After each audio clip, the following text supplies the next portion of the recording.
Hello, good morning, friends. After the marathon unit, electrostatic, let's do some enjoyment, you could say. What we say, masti. Right? So, my topic today is competitive edge. What does it mean? So, what actually happens in competition? Whatever question they do ask, they belong to their topic, but they are a bit different. For that, you have to read between the lines what we used to say in English.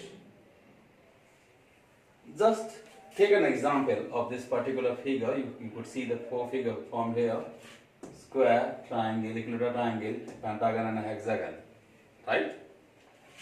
Charge is situated at their corners and it is asked that what will be the total field intensity at its center.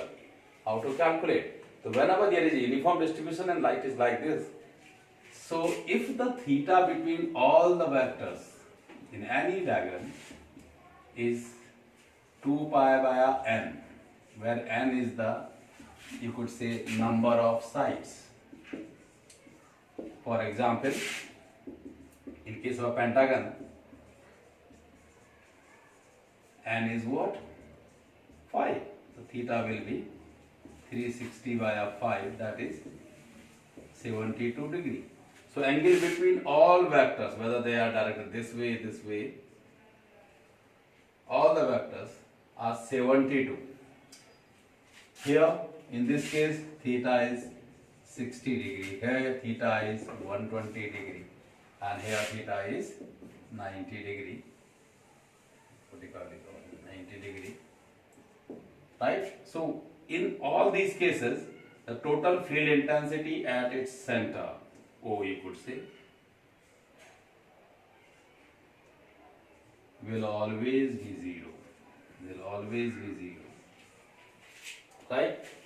Nothing to prove, nothing to apply the formula, will always be 0. But consider, main condition will be there that the angle between them should be equal and in terms of 2 pi by n, where 2 pi is the total angle at a point. Right? So situation like this, it is very easily can be calculated by using law of equilibrium of forces. Here, what is happening? This T cos theta, T is the tension on the string, will balance the weight, and T sin theta will balance that Coulombian force.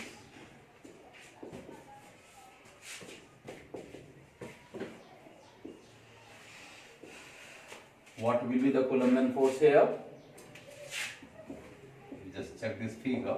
It will be 1 by 4 pi epsilon naught Q into Q to the square by R square will be what? Remember, 2L sin theta its whole square. Right? So by using these two equations, this type of question easily solved. Right? So this type of question, what is happening? Coulombian force is acting on it. Its weight is there, mass is the mass of, if m is the mass of the body, mg will be the weight, reactionary force will be this, and what will be the frictional force? It will be mu r, that is mu mg.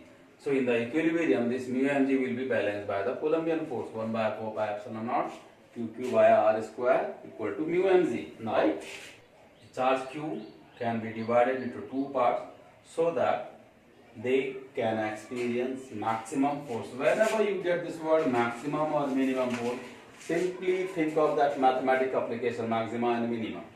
Suppose I am distributing Q into two parts. One is Q minus Q, another is Q.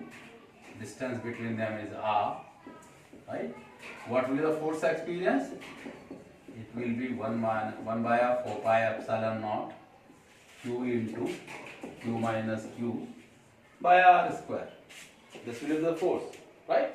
And to experience maximum force for F maximum, simply calculate dF by dQ. Differentiate this force with respect to charge and make it 0. And this will give you the answer very easily. Right? This comes out to be Q equal to Q by R2. That's how we do it. Suppose charge particle of value 10 microcoulomb is placed at different position. X is equal to 1, x is equal to 2, x is equal to 4 and x is equal to 8 up to infinity, right? And we want to find out the total field intensity at O. So according to our formulation, what we have, it is 1 by 4 pi epsilon naught q by r square. As the value of q is same for all, so what will be E at O? Its magnitude, I would say. So q by 4 pi epsilon naught will become common, and what we will left? 1 by 1 square, 1 by 2 square, 1 by 4 square, plus 1 by 8 square, up to infinity, right? Q by 4 pi epsilon naught. If you could check this, 1 by 1, 1 by 4, 1 by 16, 1 by 64, and so on. If you are a mathematics student, very easily one can predict it is what? It's GP. And in GP, geometrical progression in mathematics, S infinity is what? A by 1 minus R, where A is the first term and R is the common ratio. So here EO will be Q by 4 pi epsilon naught. A is 1 and R is what? कितना आया? 1 by 4. 1 minus 1 by 4. Right? So one can very easily solve it. 10 into 10 to the power minus 6 into 9 into 10 to the power 9. And we left with 1 minus 4 is 3 by 4, 4 by 3. And it will be what? 3 3s are 9. 4 3s are 12 into 10 to the power 3 and 4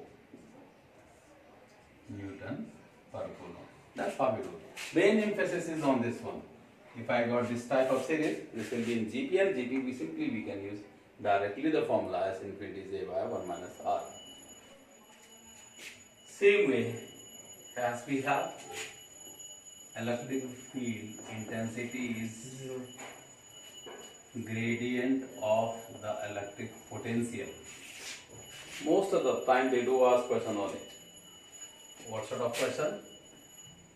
If E is 0, is it necessary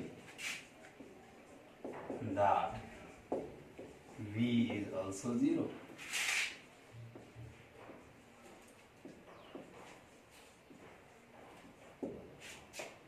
So by this formula, E is what? Minus dV by dr, and it is given that E is 0. So what we got? The differential d by dr of V is 0. When and how is it going to be 0? It will be 0 if and only if V is, case 1 is 0, or it may be the condition that V is constant. So by going through this condition, what happens? It is not necessarily that V is 0. V may be constant, right? If E is 0, it may happen that V may be constant, right? One probability is already that E is 0, V will be 0. That is okay, but not always. Next type, a bit confusion about the electrostatic potential, whether it is going to be positive, negative, whatever way.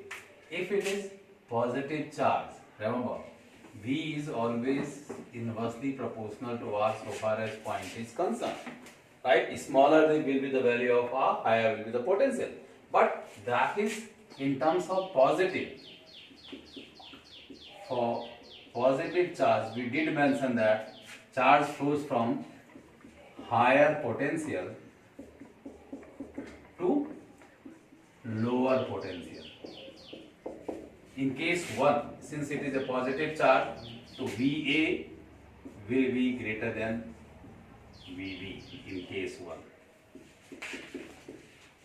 So we can calculate VA minus VB will be a positive value. For negative, remember it is for lower potential to higher potential. In this case, VB will be greater. VB will be greater than VA. So we will have VB minus VA as positive value. This is a very small concept, but it has a very great impact on such questions. Now, as we did the article, to calculate the electric field intensity due to a circular charging, same way for a semicircular loop. Semicircular charge loop. How to calculate the field intensity at its center, EO, right? So for that, remember the electric field intensity due to a straight, right? What we got? A straight line rod of infinite length. If you do remember, it is lambda upon 2 pi epsilon naught r. Agree or not? Right? The same way we consider here a loop of dl, say dl, right? And the electric field intensity at O comes out to be dE cos theta, integrating from minus theta to plus theta, right? Or twice of 0 to theta dE cos theta. To 0 to theta, E is 1 upon 4 pi epsilon naught lambda dl via a square cos theta, right? Which ultimately comes out to be, by solving this, 2 can be cancelled with 2, 1 upon 2 pi epsilon naught lambda via a will be the electric field intensity at the center of a semicircle. These are the equipotential surfaces. First is due to a point charge, second is due to dipole, if both are of same nature, and the fourth one is for uniform electric field. So in this question, what is happening? Line of forces are being emerged from the Q2, so naturally Q2 will be positive, and it is coming towards Q1, so Q1 will be negative. And so far as ratio is concerned, this Q1 upon Q2, if I want to calculate, so how many line of forces are coming towards Q1? It is 6 only. And how many are moving out? 18. So 6 3s are 18. Q1 is to Q2 will come out to be 1 is to 6. So in such terms, so it is a very simple question, right? Tau, if you do remember, is nothing but P cross E, and in terms of magnitude, tau is PE sin theta. Right? So far as orientation is concerned, if it is placed like this, what will be the tau maximum? PE sin 90, and it comes out to be PE. Second orientation, if dipole is placed along the field direction, plus Q minus Q, so tau minimum will be what? PE sin 0 0. Third case, if theta is 30, what will be tau? PE sin 30, sin 30 is half, so it will be half of the tau max. These are the three different orientation of a dipole inside a uniform electric field. Now for this question, what is happening? The force is given in terms of air. F in air will be what? 1 by 4 pi epsilon naught Q1 Q2 by R square, right? What he is saying that, suppose we change the medium, a dielectric medium is inserted, right? What should be the distance between these two so that they could experience the same force? Means F in dielectric, by changing this medium, by changing this R also, it should come out to be just equal to F in air. The F in dielectric will be what? 1 by 4 pi epsilon naught Q1, Q2 with K sign, dielectric constant, via R dash square. And according to question, it should be just equal to 1 via 4 pi epsilon naught Q1, Q2 via R square. So this can be cancelled. What is left? 1 via K R dash square is equal to 1 via R square. Or you could say R dash square is equal to R square via K. Or it comes out to be R via root K. Distance will be reduced by this, then and only then the force will remain same. In this question what we have, F for a medium is always 1 via 4 pi epsilon naught Q1 Q2 via R square. Since it is a medium, so we use a dielectric constant K. I can write it down like this, 1 via 4 pi epsilon naught Q1 Q2 via R square into 1 via K. Or it comes out to be F in air into 1 via K. Right? So, what is the question now? Question is that a brass, a metal, and the dielectric constant of a metal is what? K for metal is what? It is always infinity. So what will be the F in the brass? 1 via infinity into F in air. Now 1 via infinity is what? 0. So force will be 0. Right? Suppose this is a uniform electric field and a charged particle Q of mass m is placed inside it, right? Initially at rest. That's what we are considering. Right? By the definition of field intensity, what we have, E is what? F via Q. That gives you what? F equal to QE. It means this charged particle Q will experience an electric force in the direction of field. F equal to QE. Right? And according to mechanics, what will happen? This force will produce an acceleration, as we have F equal to ma, you can second law. That will give you an acceleration a equal to F via m, and it comes out to be how much? QE via m. Means because of this force, this charged particle gets accelerated and acquires an acceleration of QE via m. By this acceleration, suppose it travels a distance d inside the field and acquires a velocity v. Right? So how to calculate this v? Right? And d is the distance traversed by. So how to do it? So what we have? According to Newton's third equation of motion, if you do remember, it is what? V square equal to 2u square plus 2as. V square, initially it is at rest, 2a is QE via m, and s is the distance traveled. Right? By this we got V square equal to 2QE via m into d. If only I have to calculate velocity only, I can do it like this, under root 2QED via m, if it is asked. But my requirement is kinetic energy. So, Ke acquired by the charged particle.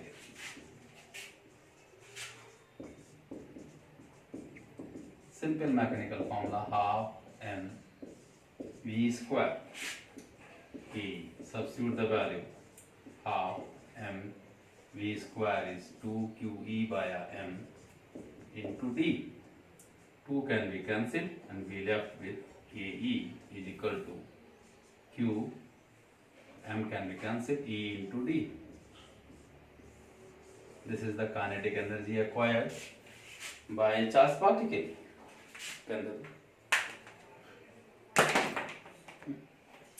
Right?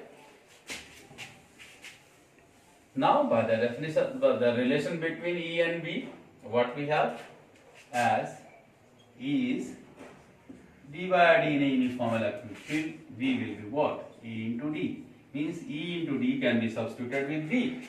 So, kinetic energy Ke acquired comes out to be Q into V. This is very important formula. This gives an idea that a charged particle can be accelerated by using potential difference also, right? And so far as unit is concerned, it will be in terms of joule. So this will be the kinetic energy acquired by a charged particle inside a uniform electric field. Now, for an electron, if Q is 1e, an electron, so what will be Ke? Ke comes out to be 1e into V, right? 1 electrovolt. Though for electron it will be easy, for 1 it is 1 electrovolt, and if I substitute the value 1.6 into 10 to the power minus 19 into 1 volt, it comes out to be 1.6 into 10 to the power minus 19 joule. So in chemistry we use this electrovolt, million electrovolt. This is what this value says. 1 electrovolt is equal to 1.6 into 10 to the power minus 19 joule. So far as definition is concerned, if an electron is accelerated by potential difference of 1 volt, then the energy acquired by that electron will be 1 electrovolt. Now electrovolt is the unit of what? Energy itself. 1 mole, if you have read, is MeV, 1 million electrovolt. Million means 10 to the power plus 6, and electrovolt is 1.6 in 10 to the power minus 19 joule, and it comes out to be how much? 1.6 in 10 to the power minus 13 joule. So 1 million electrovolt is 1.6 in 10 to the power minus 13 joule. 1 electrovolt is 1.6 in 10 to the power minus 19 joule. And by doing this article, our simple emphasis is that the charged particle can be accelerated with the help of potential difference.